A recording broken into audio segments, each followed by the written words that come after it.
在经济发达的广东省，坐落着一个原生态村落，这里山清水秀，矿产丰富，水利资源充沛。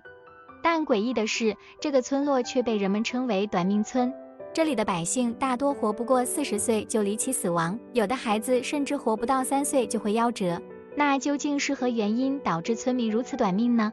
这里到底暗藏着什么玄机？被下咒的村庄。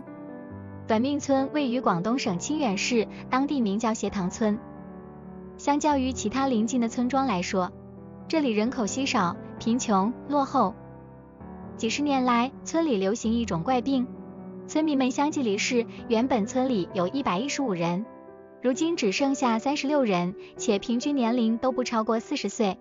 由于村民们忙于与病魔做斗争，因此导致村子里没有劳动力，经济上不去。加之平日里空荡荡的村道，更显得整个村子阴沉沉的感觉。然而附近的村子却是迥然不同，村民们生活富足，人丁兴旺，一片生机勃勃的景象。久而久之，就有人认为斜塘村被老天下了诅咒，还有人说这个村子的人有遗传病。总之众说纷纭，谁都不知道短命村背后的秘密。无知而不自知，受尽了折磨。对于短命村的怪异，附近的其他村民早有所闻，也因此不愿意与村里的年轻人通婚。外面的女孩娶不进来，村里的女孩嫁不出去，这让短命村一直在原地踏步，陷入一种无可奈何的循环。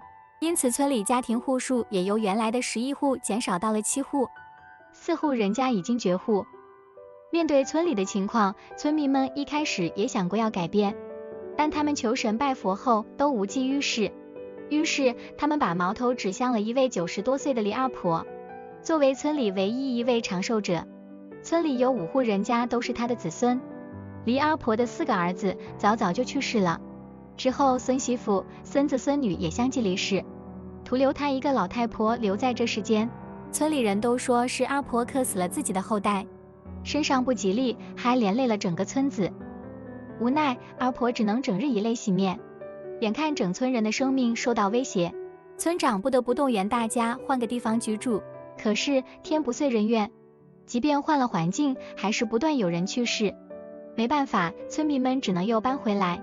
就这样，几十年里，村民们整日惶惶不可终日，过着怨天尤人的生活，苦不堪言。向外求助才能获救。俗话说，水到绝境是风景，人到绝境是重生。这句话用在短命村的村民身上，再合适不过了。就在大多数村里的人已经躺平，听天由命时，少部分接触过网络的年轻人，为了解决这个困惑多年的谜团，他们给当时一家权威医院写了封信，并讲述了村里发生的一切。收到信后，医院对此事很重视，并立马派出了专业团队前往斜塘村调查事情真相。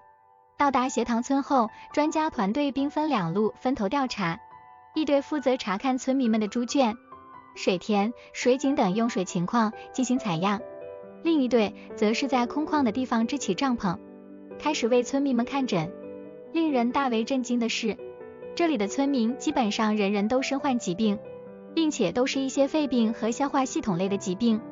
更离奇的是，村民们的寄生虫感染率高达 93.1%。这一结果让专家们不得不怀疑整个村庄的生活环境。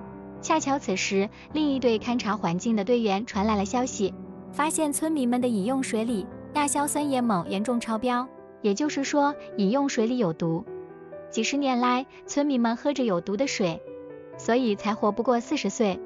而造成水中有毒的原因，也正是他们得天独厚的地理环境。斜塘村的地理位置呈碗状，四面环山，村民们居住在谷底，地势低洼，常年积水。而斜塘村又是石灰岩地质，不易渗水，这导致村子里的积水很难排出去。更糟糕的是，因为村子落后，长期以来村民与牲畜同住，生活用水和牲畜的粪便直接排入到一个大坑，每次下雨，牲畜粪便还会顺着雨水流出来，再加之山上的脏东西也会顺着山体流下来，渗入地下。长此以往，村民们饮用的地下水被严重污染，村民们喝了有毒的水，不容易被寄生虫感染，患上疾病。至此，短命村背后的真相也被解开。得知村民的病因后，医疗队也开始着手准备药品，为村民们医治。之后，在政府和企业多方支持下，短命村焕然一新，成为了金威健康新村。新建村子建于半山，道路宽敞平坦，交通便利，特别安装了自来水管道。从此以后，再也不会有村民因为饮水问题而早逝。短命村的巨大改变源于年轻村民们认识到自己知识的欠缺，懂得向外求救，相信科学，最终解救了全村。